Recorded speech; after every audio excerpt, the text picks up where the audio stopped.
F-313 جنگنده‌ای 100% ایرانی با قابلیت‌های بی‌نظیر.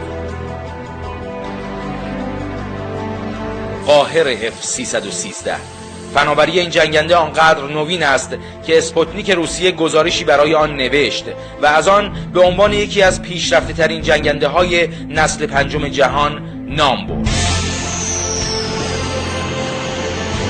جنگنده های نسل پنجم باید رادارگریز و فراسوت باشند، مانورپذیری و تطبیق پذیری آنها ثبت شود، مجهز به سامانه های هدایت شونده پیشرفته برای تنوع حملات باشند و جنگ افزارهای گوناگون را در خود جای دهند. قاهر F-313 توانمندی حمله به هر هدف متحرکی رو داره و مهمتر از آن بومی است و مطابق با شرایط استراتژیک منطقه و جنگ‌های نوین خلق شده است. افتخار ما اینه که این هواپیما از نوک هواپیما که پیتوتیوپی این هواپیماست تا انتها که موتور این هواپیماست، بدنه، متریال، همه چیزش ایرانیه.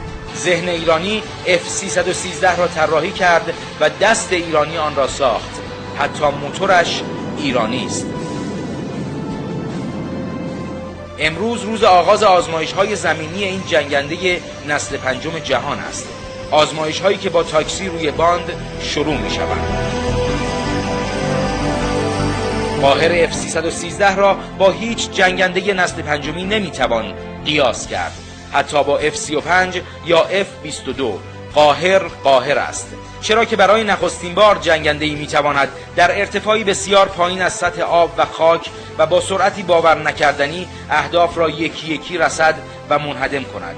حالا اهداف هر چه باشد. هواپیمایی که میتونه در ارتفاع پایین به پرواز در بیاد، مهمات و سلاح خودش رو در داخل بدنه خودش نگه داره و سطح مقطع راداری پایینی داره. بر همین اساس قیافه و شیپ این هواپیما باعث میشه که امواج رادار رو به راحتی بتونه عبور بکنه. پیکربندی قاهر به صورتی است که آن را رادارگریز کرده، قابلیت نشست و برخاست در باندهای کوتاه را دارد و چون ایرانی است تعمیر و نگهداری آن ارزان، امکان تغییرات بر اساس نیازها آسان و تولید انبوه آن امکان پذیر است. قاهر F-313 طیف متنوعی از مأموریت‌ها را در وظایف خود دارد.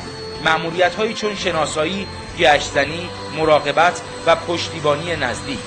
آرزو می‌کنیم جنگنده کاملا ایرانی ما هرچه زودتر عملیاتی شود و قوه قهریه قاهر F-313 را از نزدیک مشاهده کنیم.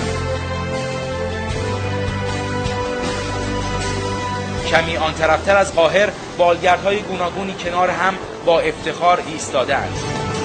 بالگردهایی با مأموریت‌های متفاوت، بالگردهایی از سپاه و ارتش و پلیس. وزارت دفاع اثبات کرد که هر بالگردی را می‌تواند تعمیر اساسی کند، چه شرقی باشد چه غربی. در واقع بالگردهای شرقی و غربی در 13 مدل در شرکت پنها به طور کامل تعمیرات اساسی میشه. متخصصان شرکت پنها با روحیه‌ای جهادی 20 فروند بالگرد را تعمیر اساسی کردند و امروز روز تحویل به نیروهای مسلح است.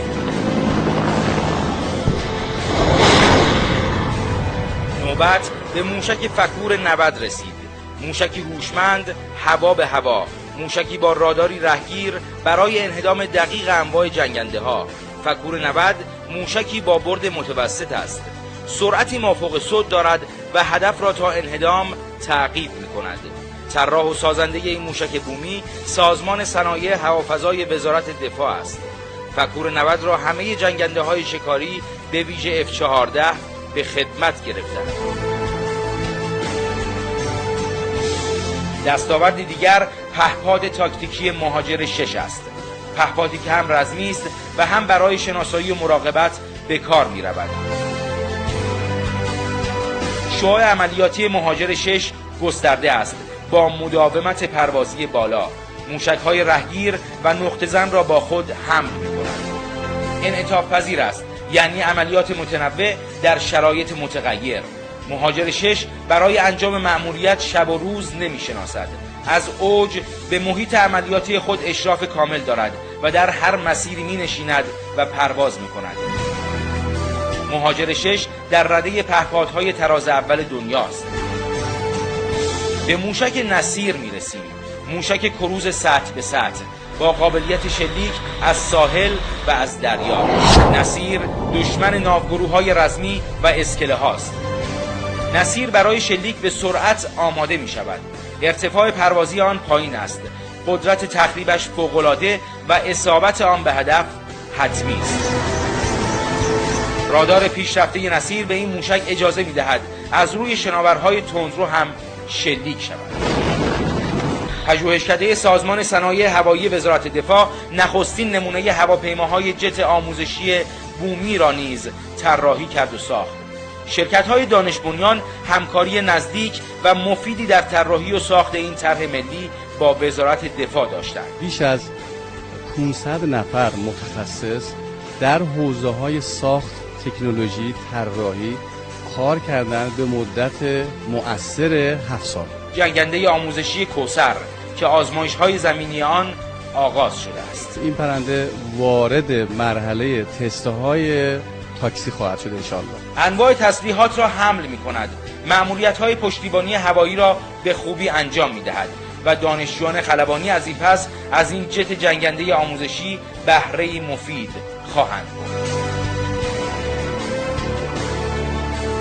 ایده پردازی و طراحی و ساخت، آزمایش و استانداردسازی کوثر از اول تا آخر ایرانی است. نام این مراسم ترک آشیانه است و رونمایی از جت آموزشی پیشرفته جمهوری اسلامی ایران با نام کوثر.